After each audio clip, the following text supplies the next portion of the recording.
I'm Josh Hammer. I'm Emily Jashinsky. I'm Ben Weingarten. And I'm Rachel Bovard. And this is NatCon Squad, where common good and common sense meet. NatCon Squad is produced by the Edmund Burke Foundation, the home for national conservatism. Subscribe now on Apple Podcasts, Stitcher, Spotify, YouTube, or wherever you get your podcasts. So welcome back again, everyone. We have a characteristically wide-ranging show for you today. So Rachel will kick us off with a topic that she has been tweeting away on quite vociferously, which is the so-called Respect for Marriage Act, so-called, having an emphasis there. That is a debate currently raging on the Hill. Then we'll kick it over to Ben for the latest on yet another special counsel for President Trump. Maybe he's used to it by now. Maybe he's not. Emily will then talk about China staffing up their government with high-tech experts, what it means for the U.S. national interest, national security, and all of that. And I will take us home on a slightly more kind of cultural, less overtly political note, just kind of some commentary on the World Cup going to a very different kind of country, the tiny Gulf Emirate of Qatar. But Rachel, why don't we kick it over to you to start us off?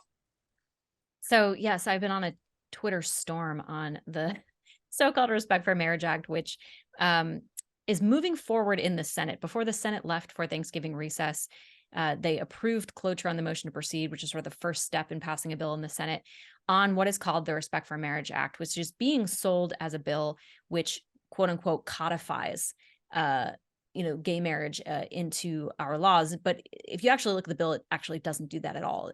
As a legal matter, all it does is sort of repeal the last vestiges of DOMA, which is sort of allowed states to make their own determinations on gay marriage, that a law passed in 1996. And that law was basically defanged by passage of Obergefell anyway.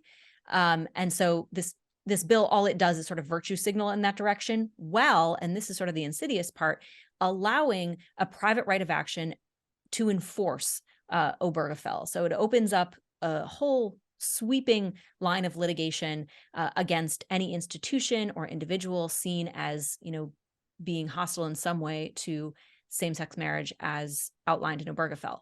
Now, there seems to be this view among the conservative movement and some libertarians that because the bill contains the phrase religious liberty, that somehow it protects the right of religious liberty under this law. And I want to be very clear that it does not do that at all. It merely headpats the notion of religious liberty. It says, oh, well, the First Amendment should protect you and that should be enough. When in reality, what this bill will do, the short version, is it will make Jack Phillips out of everyone with traditional views on marriage.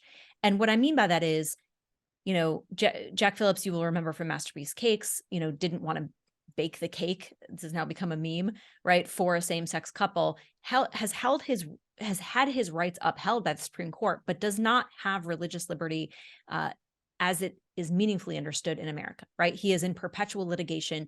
That litigation is specifically designed to bankrupt and destroy him. And that is what he has as religious liberty, right? That is the future that is coming if this bill passes. And what I mean by that is, there are credible arguments made by Roger Severino at Heritage and others who say, look, the IRS is going to interpret this in a very specific way. They will say, oh, Congress now, is taking this position. We will go after the tax exempt status of groups like churches or nonprofits that have traditional views on marriage. Because as we all know, churches do more than just marriage. Right? The Catholic Church in particular, I raise that just as one example, provides adoption services and homeless services and foster care and all these things. They run hospitals, and all of these institutions are now subject to lawsuit and harassment by the IRS and private litigants if this bill were to pass. Now, Mike Lee has offered an amendment that would specifically protect these institutions and individuals. If the bill, as the proponents claim, already protects religious liberty, then they should have no problem adopting this amendment. However, he has been stymied at every attempt to offer this amendment, and it remains to be seen if it will even get a vote on the Senate floor. So I raise this because, it's been a point of contention and misunderstanding even among the conservative and libertarian movement that this bill, codifies gay marriage in some way, which it doesn't, or that it protects religious liberty, which it also doesn't. So I kind of throw it open to the group for your comments or reflections on what's going on here, because this is a dangerous bill that I think undermines the concept of religious liberty You can say people have it de jure, but de facto they do not. And I think this is what the movement needs to get its head around. So there's a lot wrong with this bill. And Rachel, thank you for your tweeting. And I can only imagine kind of behind the scenes work as well to try to make this bill die. It's really, really bad. And it's bad for a lot of reasons. First of all, I kind of reject the entire premise that when we kind of talk about this particular issue, we immediately hop into the defensive posture of religious liberty. I recognize that the Supreme Court in Obergefell, purported to claim that, that marriage is what it is. But, the problem that the American right made, and, we largely lost this issue, of course, kind of politically and ultimately jurisprudentially at the Supreme Court over the past decade, that we had so few people willing to actually make the affirmative positive case for what marriage is, as the permanent, exclusive, monogamous union of one man and one woman and so forth. And the very first thing that this bill does, by obvious dint of kind of a national codification, is that it bestows the congressional imprimatur of legitimacy upon that sole and exclusive definition of marriage. This is exactly the antithesis of what Justice Alito said in his Obergefell dissent.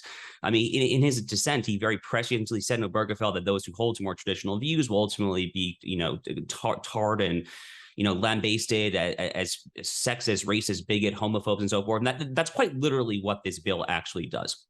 Secondary, obviously, on the religious liberty point, what Rachel says is totally accurate. This is going to make Jack Phil upset of everyone.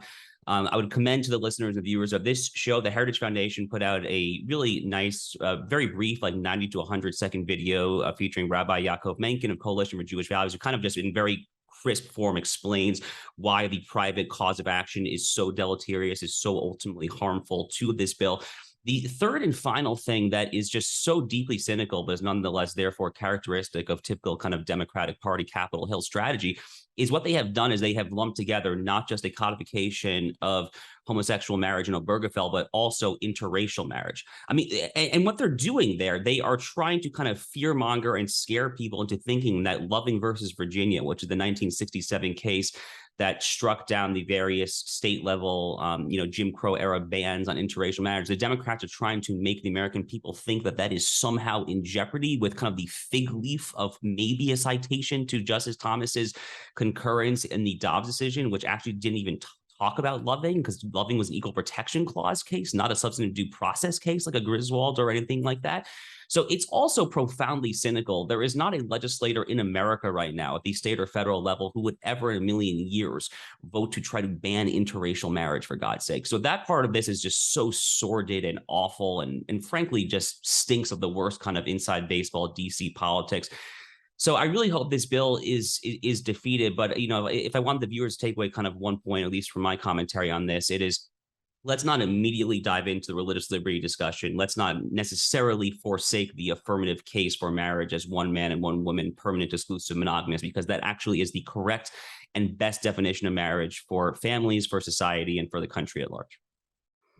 Yeah, it was interesting to see so many senators, Republican senators, jump on this bill really quickly. And folks made a good point that you just get routed in elections and immediately kind of sell out your base. But what's interesting is that they didn't seem to, there was this real belief, and you saw it in the way Tom Tillis was speaking, that nothing was wrong, that there were no religious liberty concerns about this bill whatsoever because it had the clause. Andrew Sullivan wrote a long, his weekly newsletter had an extended criticism of conservatives, including Rachel by name, by the way, that were saying the bill posed a threat to religious liberty. And he was basically like, this is stupid fear mongering because it's right there. You can read the text of the bill and it says it will not encroach on your religious liberty. And it's like, well, you dumb mouth breathing MAGA crazies, how stupid could you be? This is fine. And that was the tone that I think really permeated the discussion over the course of the last week. And that's the kind of thing that gives Republican senators the ammunition to sell out their base, right? So that's like the real problem is like we have a horrific media and Republican senators are completely responsive to it. The sort of left activist media to the point where you can't actually pass decent legislation, protective legislation, substantive legislation that they probably in private would tell you they do want to protect religious liberty. Some of them not, some of them certainly not. But others would say, well, my constituents would be really upset about that if they knew it was true. You have to stop taking your cues from the media and the left's activist class, because that's not representative of America and it's not representative of the truth. Yeah, so I think everyone has kind of hit on the merits of this issue in the right way. And I think the notion that we're all Jack Phillips now is absolutely a right framework in which to look at the ultimate impact of this bill should it ultimately pass. I would just point out here the absurdity of the politics. We just had, and emphasize this point again, we just had an election. It's not like this is the kind of vote that might cost someone their seat or might give the perception that it might cost them their seat. We just had the elections, and you still have 12 Republicans who are siding with the Democrats on this. And I've talked about this, I've emphasized this again and again. The question that Republicans ought to ask themselves always is, what would a Nancy Pelosi or Chuck Schumer do were they in my shoes? I can't think of an equivalent sort of bill put forth at a time like this by Republicans where you get 12 Democrats coming along to help facilitate something that is obviously going to punish their own base. It defies reality to think that Democrats would ever be in that position, put themselves in that position, side with the opposition to punish their own base. So this gets to a question, is the Republican Party the stupid party, the evil party, or both, I guess, in this scenario? At least this, 24% approximately of Republican senators who are helping grease the skids to pass this bill through ultimately. So, thank God Mike Lee has that amendment out there. We'll see ultimately if it ultimately gets a vote or not and where people come out on that vote. But I just point out that this gives ammunition to, and I think fully justifies the idea that Republicans, or a decent percentage of Republicans in Washington, are controlled opposition. And it's incumbent upon the voters to vote the bums out. That's the only way we get around this ultimately. So with that, I guess we'll transition back to me. And of course, this segment is about the special counsel, which has just been appointed to continue the pursuit of Donald Trump. But I guess the first point that we ought to make is Donald Trump is running. I don't know if when we recorded the last episode, that was actually official. I think we did so on Tuesday of last week before the formal announcement. So the timeline is Donald Trump announces he's running for president, as was expected, last Tuesday. We're recording this Tuesday. 3 days subsequent to the announcement, then the Biden Justice Department, under moderate, impartial, independent Merrick Garland, appoints a special counsel to handle 2 ongoing investigations that center on Trump. And looking at the statement here that Garland put out in announcing the appointment, he says that the first investigation that will be continued, picked up by the special counsel, concerns whether any person or entity unlawfully interfered with the transfer of power following the 2020 presidential election or the certification of the Electoral College vote held on or about January 6, 2021. And the second is the ongoing investigation involving classified documents and other presidential records, as well as the possible obstruction of that investigation, referenced and described in court filings submitted in a pending matter in the Southern District of Florida. So what are actually the 2 cases being pursued here? One of them concerns January 6th and the manner essentially in which Trump and those around him contested the election. And 2 is effectively a document dispute. By the way, as the Washington Post stenographers for the security apparatus themselves acknowledged right after the election, when there were leaks by federal prosecutors, attorneys, basically saying this was all actually essentially about Trump wanting to hold on to mementos from his presidency, not that this involved some nefarious plots to sell secrets to foreign adversaries or the like. So contesting an election and a document dispute. These close calls at best, I guess, of legal cases with the most novel kinds of theories, unprecedented really in the history of the pursuit of former presidents, let alone current presidential candidates. And these are the 2 cases that the Justice Department continues to pursue now under special counsel. So there are any number of aspects around the appointment of this special counsel that I think are significant. And I'll point out a few of them. And then I'd love to hear your thoughts on what is the ultimate significance of this special counsel, if any, or is this just a continuation of what we already knew, which is an attempted legal railroading of a assumed presidential candidate and now presidential candidate. So the first is obviously that the third world nature of this, like what has been actually normalized here is you have a president pursuing criminal charges against his predecessor and present challenger. And this is an extension, of course, of the January 6th committee itself. Jack Smith, the prosecutor, will pick up the baton from that committee and potentially be able to protect that committee's work, by the way, by having access to the depositions and testimony and the like associated with it. And of course, it's carried out by a law enforcement apparatus that we know has been, as we've talked about ad nauseum here, hyper-politicized and weaponized to the nth degree against its opponents. Again, you've got the dubious grounds on which this pursuit is based, the show me the man and I'll show you the crime kind of aspect of it.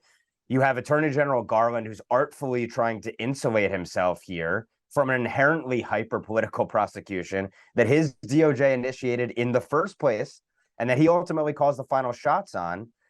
All while, by the way, of course, the president's son faces no such special counsel in the run-up to 2024. We have the fact that the special counsel himself has a checkered record of pursuing Republicans, including former Governor Bob McDonnell in Virginia, where his case was ultimately overturned 9-0 by the Supreme Court, as well as helping facilitate the IRS targeting of conservative groups via Lois Lerner back in the aughts.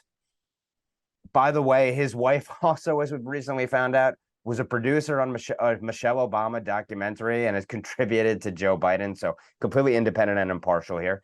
And then obviously there's the way this prosecution or persecution is going to impact not only the 2024 presidential election, Trump's prospects and the field itself, and the cloud of controversy that's going to surround basically everything around the GOP primary process. But then, of course, there's the fact that congressional Republicans themselves may be sidelined as a consequence of the special counsel's powers because he's investigating everything and everyone and their mother around January 6th.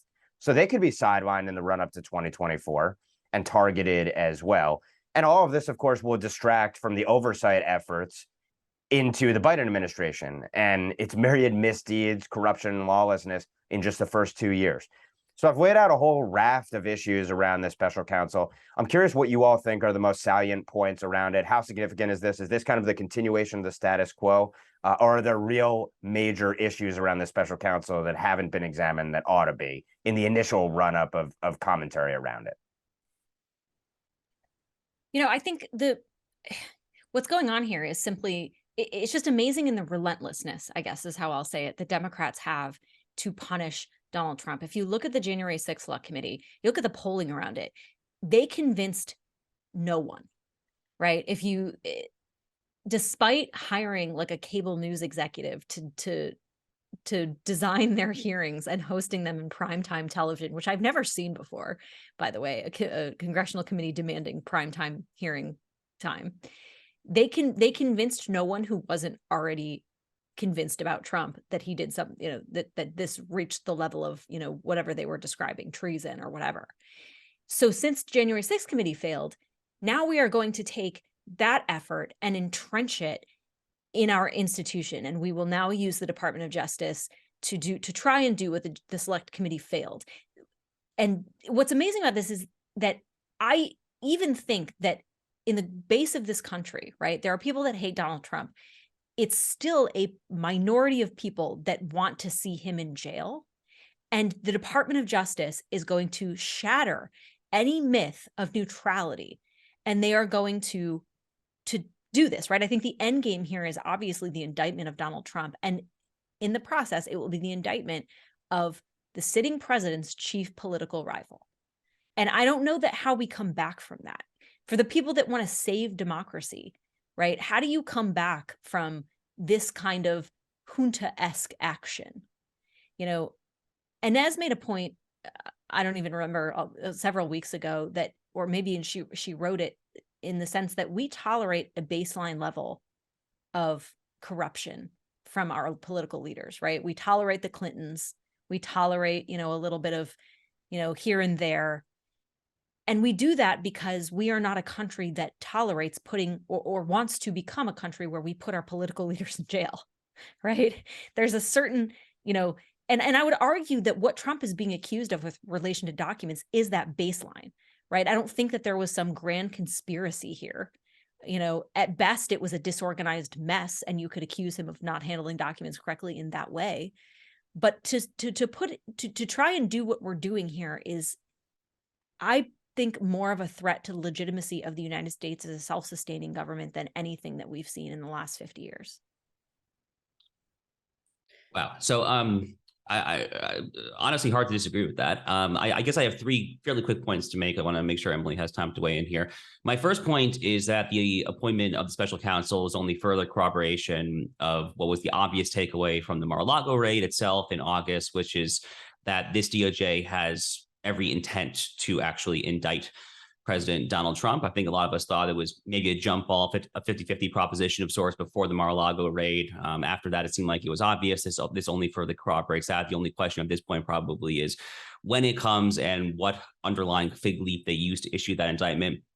The second point that I want to make, and I actually made the same point in my column after the Mar-a-Lago raid, is if I am trying to kind of think what Merrick Garland and the very politicized DOJ is thinking with both the Mar-a-Lago raid and this, I think, and I'm not the first person who speculated this, I would guess that they are trying to kind of incite or foment, you might say, a rally around the flag effect, because they probably think that since they beat President Trump in 2020, he is probably the most easily beatable candidate for them in 2024. I think people can agree or disagree with that. We'll talk about the 2024 stuff in future shows, I'm sure. We're not going to talk about it right now. I think that's probably at least one element of what Merrick Garland and the DOJ are thinking here, is trying to kind of get a rally around the flag and get Republicans to rally around Donald Trump.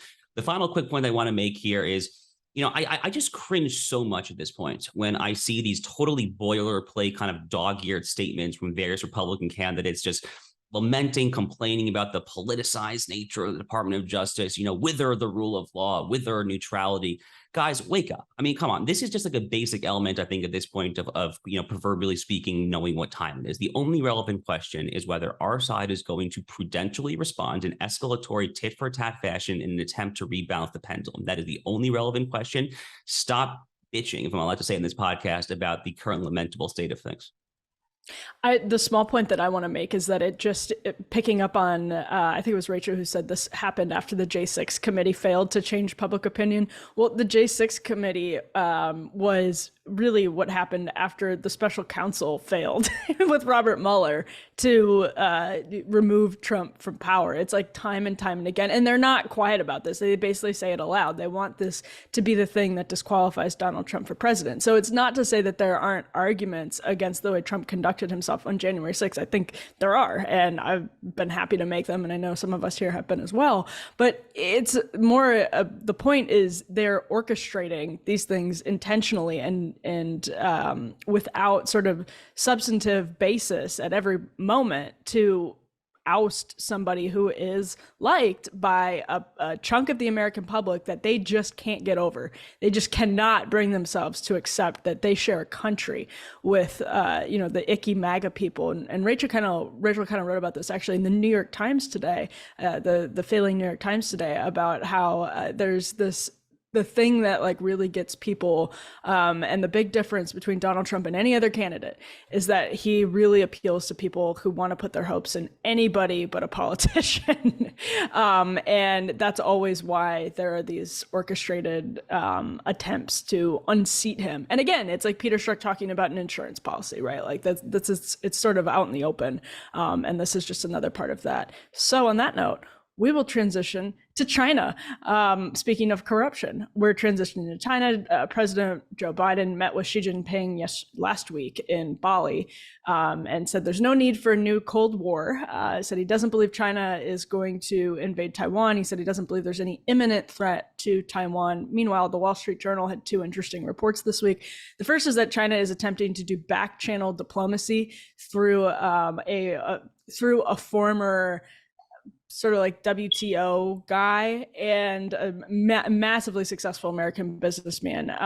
And the second is that China's ranks are now staffed, I have the numbers here in front of me, by a huge percentage of people. This is from the Wall Street Journal again. Their headline is China's Xi stacks government with science and tech experts amid rivalry with US. They have a chart that shows the share of technocrats among full members of the CCP Central Committee. It's up to 40% in 2022. That's starting to compete with where it was in 1997 and is basically doubled from where it was in 2017, up again from Xi in 2012. So there's a conscious effort on the part of the Chinese to staff the CCP with people who have expertise and not just are not just sort of political experts.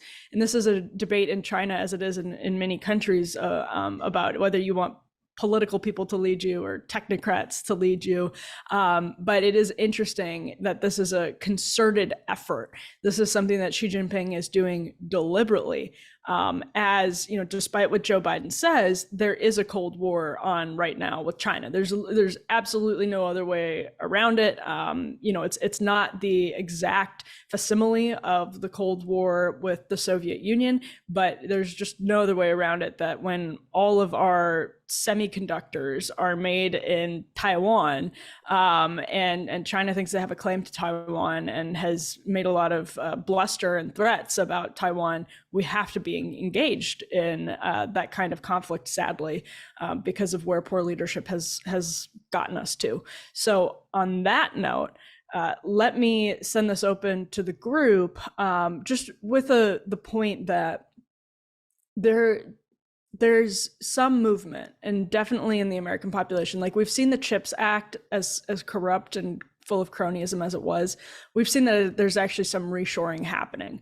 Now, that's a process that takes years. And if Xi Jinping were to attack Taiwan before that process had really played itself out, we would be in huge trouble. But we have seen certain corporations biting the bullet with the help of subsidies, of course. That said, there's an enormous amount of work to be done. And so as Biden's interactions with Xi Jinping, with that sort of in the rearview mirror over the course of a week, where do you see the Biden administration going with this, the China relationship heading into what his third year in office and another election cycle? I mean, I don't know how people think about this, but I think I've said this before on this podcast. I think we are, as a government, functionally unable to take on China. We just, every time we have these interactions, I just feel like we are missing the full scope of the actual threat, right? It's like we tinker in one corner, and meanwhile, China is just all over the map, you know, on the other side. You know, you see already, there was, I think, a report out in Axios today about how China wants to send over autonomous vehicles, right? They want to sell their autonomous vehicles here in the US, when these are huge data gathering activities, right? They're doing it for the sole purpose of just gathering data on on American citizens. And, you know, our counter is, okay, well, you know, maybe we'll be the ones to make autonomous vehicles, but now we're scrambling to catch up. And you see this, of course, you know, on the horse we all love to be on is TikTok, right? We see this again. We look at this as simply, you know, oh, China competing on our shores with a product. Well, no, it's actually state sanctioned espionage. And so I just come back to this idea that I feel like we are, as a policy matter, completely overwhelmed. You have to be able to sort of take on China aggressively via policy, but also economic untangling. And that is something that I really haven't seen anyone, much less the Biden administration, put their back into. So I think you need a whole of government, whole of economy approach to this, you know, and I'm sorry, I'm such a storm cloud today, but I just don't see it happening. Yeah, I mean, it's very hard to see that happening. I don't know, go ahead, Ben. Were you going to hop in there? Feel free, go for it. I'll round us out. Okay, no, I mean, like, I agree with Rachel. It's very hard to see this happening. This has been kind of like a recurring leitmotif on this podcast, probably since this podcast launched almost 2 years ago now. So happy almost 2-year anniversary, guys. I mean, is like, how do we kind of effectuate this disentangling, this decoupling, delinking, whatever you want to call it, process from the People's Republic of China? And no one has any easy answers to this, obviously. I mean, I think kind of this is not like the most like constitutionally kosher answer. As like a con law guy, I'll be the first to admit that, but it's probably frankly just easier to do this via some sort of kind of suite of executive orders in the next Republican administration that is China skeptical, rather than getting anything meaningful through Congress. I mean, Congress obviously in many ways is kind of uniquely vulnerable to kind of Chinese influence peddling and lobbying and all the various kind of Chamber of Commerce, assorted kind of corporatist Wall Street interests that have such a long-term vested interest in kind of keeping kind of this, neoliberal absolutist regime whereby America and China are in complete and total bed together. So I don't know, maybe that's an overly cynical view of the congressional process there. But I do know that certainly when it comes time to have the 2024 discussion, that China has to be kind of the number one answer. By the way, on kind of the presidential election theme, I personally thought that one of President Trump's greatest shortcomings from his 2020 election was not running on the China issue enough. In fact, actually, literally my very first syndicated column when I first started doing these creators columns back in March 2020, it was like right around the time that COVID started. I don't remember the title of the column, but the point of this column was basically urging President Trump to run on the China issue. And I thought that COVID kind of gave him a very unique way to do so, obviously, the Wuhan virus, all of that stuff. But President Trump's record, at least as far as kind of the tariffs and trying to kind of rebalance some semblance of realism and not kind of starry-eyed, gazing, Pollyanna-ish optimism, his record really stood out from his previous presidents. And, whoever on the right side of the aisle, whether it's him or someone else who kind of carries this torch in 2024 going forward, has to kind of take those efforts and just take it much, much further, because there is simply no putting this genie back in the bottle. I think that is for sure at this point. Well, I fully agree. And I argued in column after column going into the 2020 race that President Biden would be wholly compromised on China, and that Trump's greatest national security and foreign policy achievement was reorienting the ship of state against China for the first time since Nixon's opening. Joe Biden himself has even found it difficult to unwind some of the strongest of the Trump administration's policies, but he has certainly at the margins dithered, if not rolled back in certain respects, the policies that were put forth. I just want to say a couple of things. First, on this notion of no need for a Cold War. That whole line about a Cold War mentality and not wanting to foment a Cold War mentality is speaking essentially in Chinese Communist Party propagandist tongue. All of the CCP mouthpieces, if you look in their rags, talk about not wanting to have a Cold War mentality, that too many Americans have a Cold War mentality. But obviously, they have been engaged, as I've argued before, in a hot war by other means for years, if not decades. So the fact that the president essentially concedes their narrative, I think tells you a lot of what you need to know about his administration and why the prospects are so bleak for actually countering China, at minimum for the next couple of years. Another thing, obviously, is that the administration talks about, we're going to compete in some areas, we're going to cooperate in other areas. But cooperation is precisely what has fueled the Chinese Communist Party's rise. It allows them to co-opt our elites, to coerce, to pilfer, to subvert our processes. So the very nature of the relationship itself is corrupting. And to the extent an administration is talking about cooperation, that tells you that they're willing to continue to foster and foment that corruption. On the more narrower topic of the Chinese Communist Party promoting those in the STEM areas, essentially, to areas of power. On the one hand, the notion of enlightened scientific technocrats running things and the ultimate impacts of central planning. Obviously, economics tells us generally that fails. But and a market-oriented process versus that sort of central planning process usually will do better, should do better ultimately. But I think what we have is we don't even have a market-oriented process to counter them. We are dithering at the margins.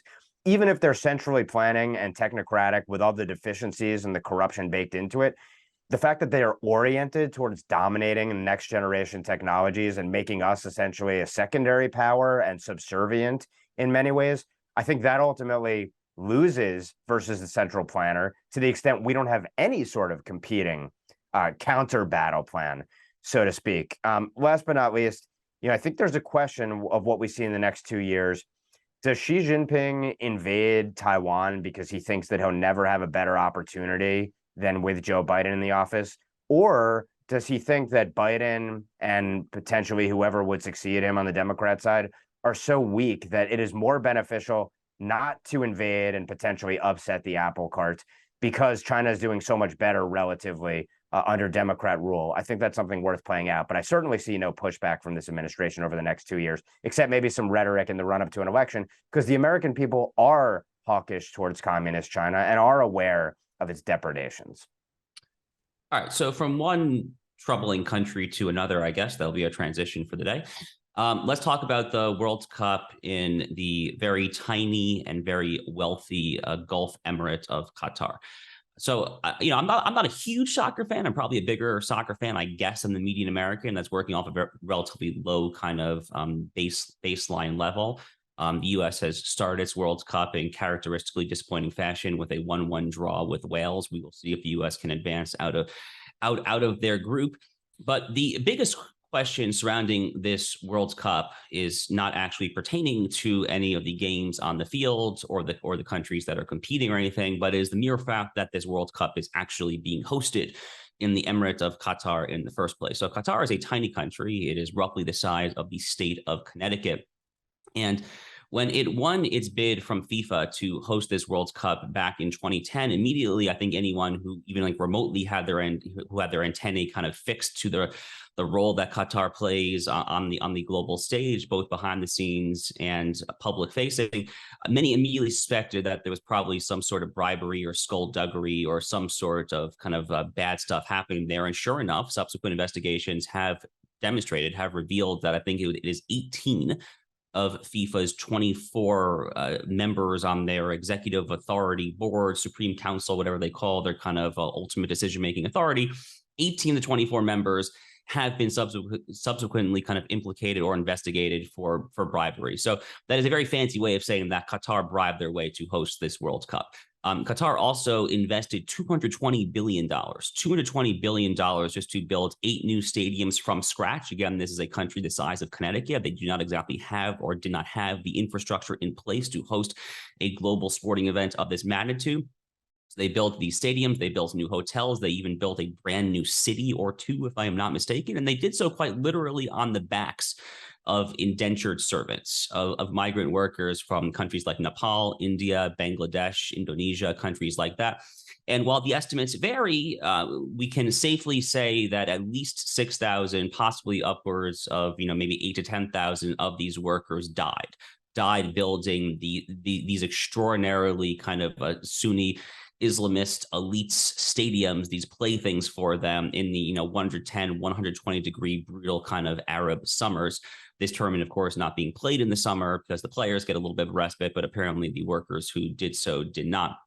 Qatar, most relevant to the point, is a profoundly troubling country. And it is not necessarily a profoundly troubling country for the reasons that kind of Western neoliberals are now freaking out about it. I mean, you can criticize Qatar all you want on kind of rainbow LGBT kind of human rights grounds, women driving, all that stuff. But those concerns also kind of pertain to, most other countries in the region, Saudis and so forth. But rather what makes Qatar uniquely terrible is the fact that unlike most of America's other kind of even Arab allies in the region, countries like Saudi Arabia, UAE, Bahrain, Qatar has not reformed its view of Islamism and Sunni jihad at all. Qatar is the world's #1 bankroller of the Muslim Brotherhood. To this day, they are the funders of Hamas.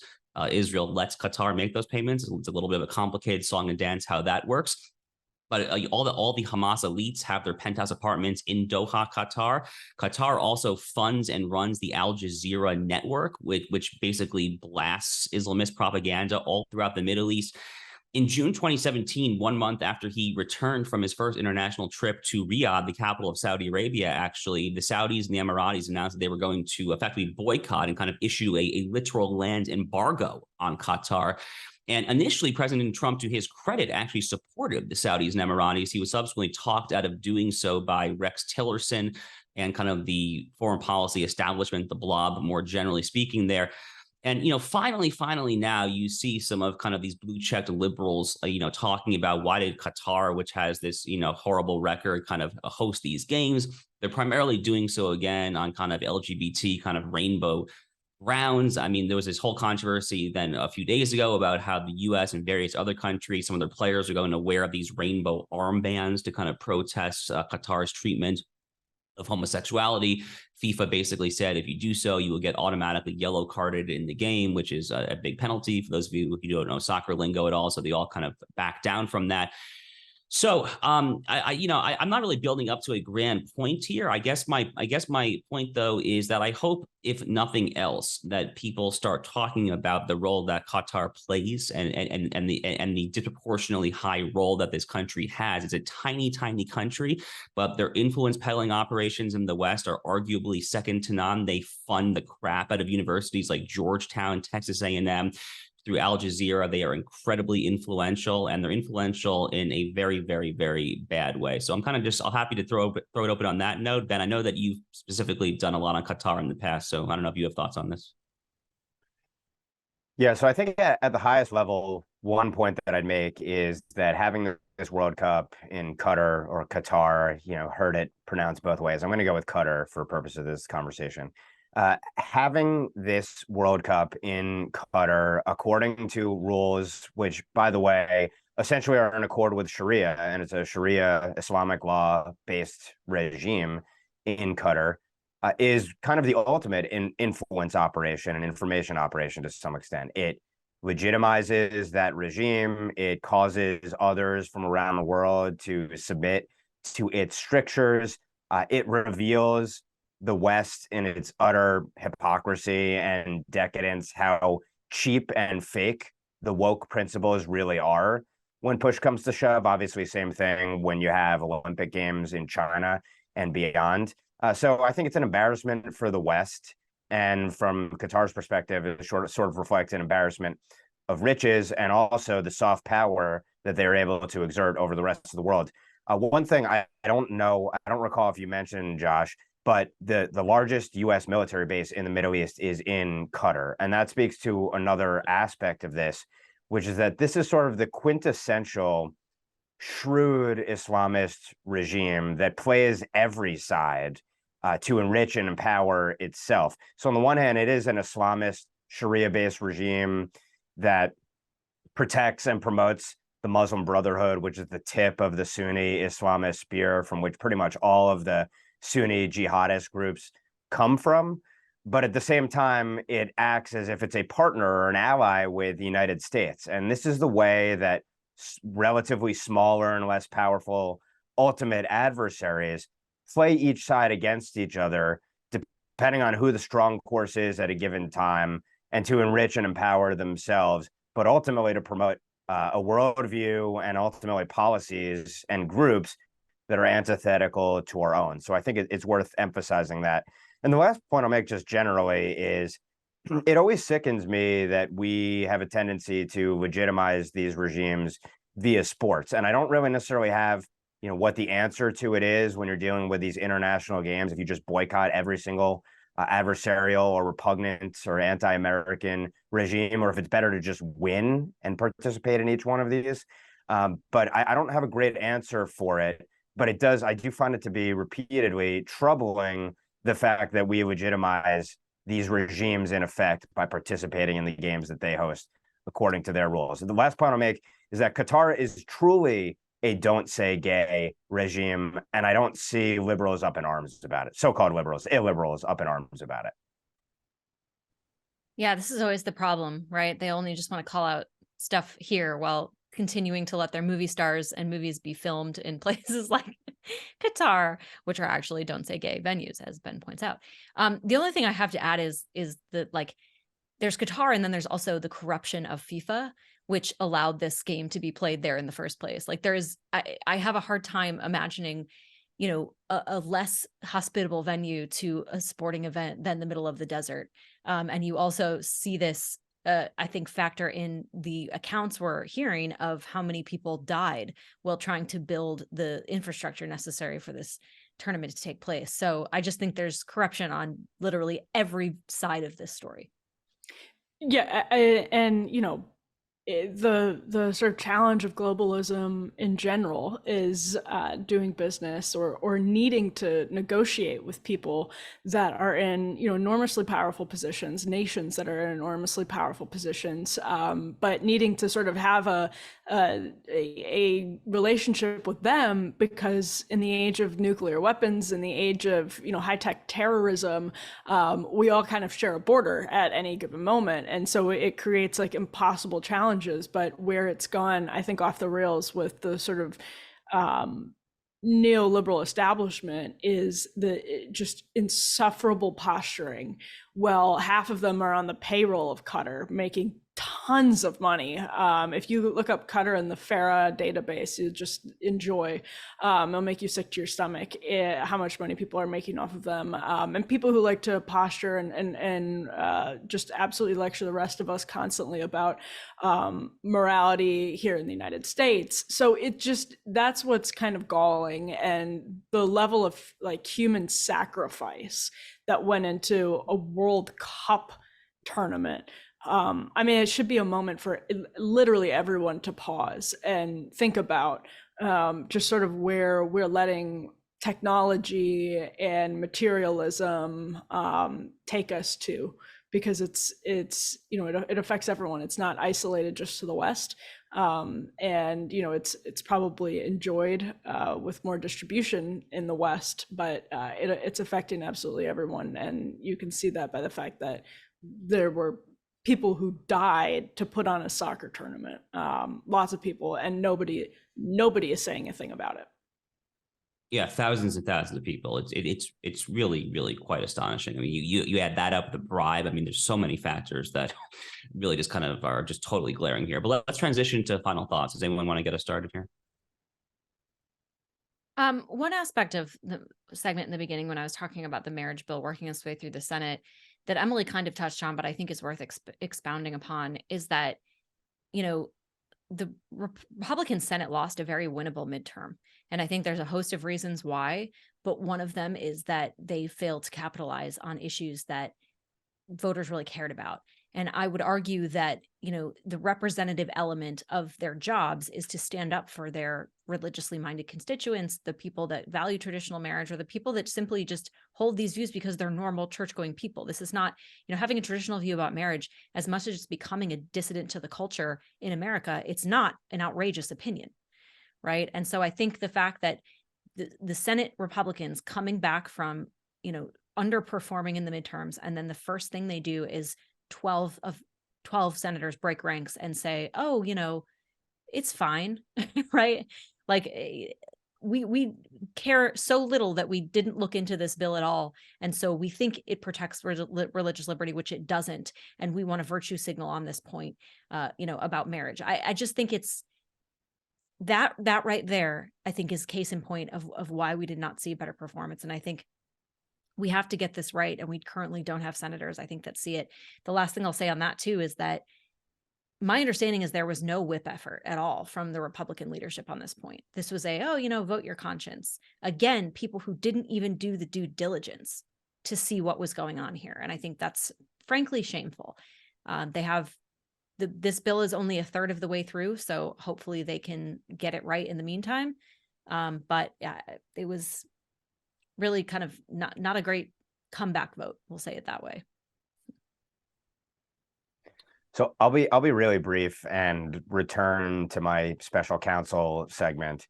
So one point that I want to underscore, and obviously we expect this kind of hypocrisy and disingenuousness at this point, but the notion of continuing the weaponization of the DOJ, because as Emily noted, we can go back from Russiagate through today. There's been a perpetual lawfare effort and national security apparatus effort against Trump as a proxy for the tens of millions of voters whose views he represents that are antithetical to those of the ruling class and perceived as an existential threat to the ruling class.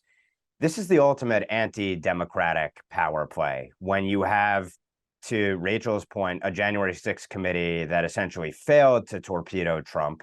So now you have to continue to try to use the legal apparatus to try and take him down, or at minimum interfere with an election where it's up to the voters to decide what's legitimate and not, and who should win and who ought not to win, particularly when, again, we're talking about the most novel kinds of legal cases on their face, at least, relatively mundane issues, contesting elections, which do happen all the time, regardless of the manner in which they were contested and all of the issues surrounding it. And obviously legal scholars on both sides will make their arguments, but these are not slam dunk cases in either case by any stretch. And so consequently, it's incumbent upon a DOJ that actually used prosecutorial discretion that was prudential to say we've no business going into these areas and let the voters decide, essentially. But instead, they're going full bore on with the legal jihad against Trump. So it's the ultimate anti-democratic power play. It allows them to interfere with and manipulate an election in a myriad ways, some of which I'm sure we'll see in terms of the one-sided leaking and the like. And as the polls move, what will the DOJ do? And it opens itself up at very minimum to the appearance of a totally corrupted and politicized DOJ, which we know, based upon the substance, is likely true. I also wonder, by the way, to the extent there is anything approximating a church committee, a new church committee, how is it going to look at this special counsel and the acts of this Justice Department in real time as it's doing it, as the House is doing its oversight duty? But the last point I'll make is, for an establishment plus that simply wants the bad orange man to go away and potentially views this as a convenient way to shunt him aside, it's incredibly short-sighted, because the fact that our law enforcement apparatus can and will do this means it absolutely will be trained on whoever is next, to the extent they create at least the appearance of potentially being a winner or potentially taking a power away from our ruling class. And maybe the ruling class assumes that any establishment Republicans in the future will never be a threat to them, either to win or to do anything different from what the Democrat would do to the extent they're in power. But it is hugely short-sighted, even for those who loathe Trump on the Republican side, who want to see him go away forever, to not stand up on principle and fight against this weaponized Justice Department, because the whole system collapses to the extent this persists. And that's where we are right now. So incredibly short-sighted, and they're willing to burn down everything over one man and the millions of icky people that he represents. It's quite a commentary on them. So I will also be brief here. So there is kind of this emerging commentary. There is a piece by a less than stellar writer at the left blog known as Vox.com that has kind of taken in its crosshairs the broader new right and national conservatism. I think this particular podcast has gotten a shout out in this hit piece, and the narrative that some on the left, as well as some of their allies, useful idiots, allies, whatever you want to call them, and kind of the classical liberal, kind of right liberal, dead consensus, right? The narrative that I think is slowly starting to build up here is that the new right, that this kind of more nationalist, kind of populist sentiment and so forth, is really what kind of doomed the Republican Party in this midterm election cycle. And I really think that is just remarkably short-sighted, overly simplistic, totally misses the forest from the trees and so forth. I'm planning to punch back at this. I'm drafting right now.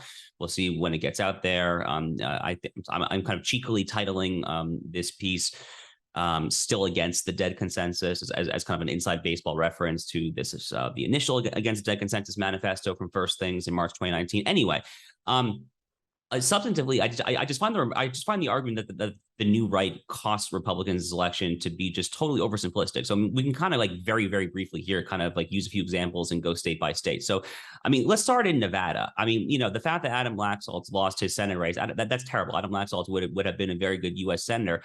But Nevada is now one of the swingiest swing states in the country. Compare that to what happened to John McCain in 2008 and Mitt Romney in 2012. Republicans were losing there by double digits. So whatever is happening in Nevada, and this kind of a newer kind of a Trump and post-Trump energy is very much helping there. Wisconsin, similar story. Wisconsin is now a legitimate swing state. Wisconsin was a very blue state, frankly, from the end of the Reagan years, from 1988 through 2016. Ditto Pennsylvania. Rick Santorum was a senator, but Pennsylvania was really not in play, frankly, other than kind of some, ad hoc exceptions like a Rick Santorum for most of those years between George H.W. Bush and Donald Trump. Ohio has gone from a purple state to a bright red state. Florida has gone from a purple state to a bright red state. We discussed this on a previous podcast. Ron DeSantis has kind of emerged as a formidable culture war figure. He is not running away from those icky kind of new right kind of used government power issues. He very much embraces it, and in many ways is kind of a shining example of it. In doing so, he has won a majority of the Hispanic vote. He has shifted the state from purple to right.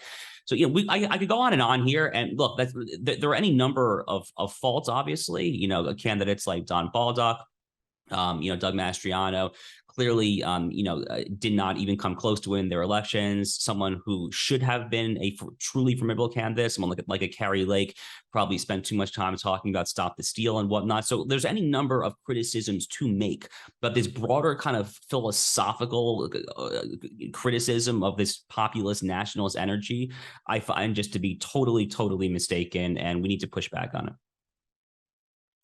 Yeah, I'll just keep going on that point, because I saw interesting math in Axios, actually, where they showed that Carrie Lake had underperformed with independents, but overperformed with Hispanics. And the overperformance with Hispanics was dramatic. So I think the challenge going forward is, and by the way, they attributed that to Katie Hobbs underperforming with Hispanics as opposed to Carrie Lake overperforming, which is funny because we all know what's happening, is that Hispanic voters are actually shifting. And it's not merely because Democrats are underperforming.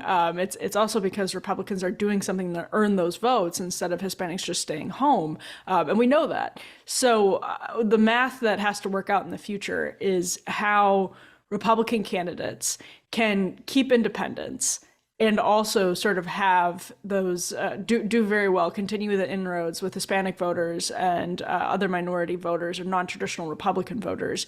And there's a pretty clear roadmap to that being done in Florida. So that's not to say, like, to the point of Rachel's New York Times piece today, we like to do the Trump versus DeSantis binary in the national conversation, but it doesn't have to be one or the other. The DeSantis model is very much like downstream of what Donald Trump did. Ron DeSantis saw what happened in the Trump era and created a new style of Republican leadership to respond to those challenges and to respond to what voters were looking for, which is what leaders are supposed to do. So all that is to say,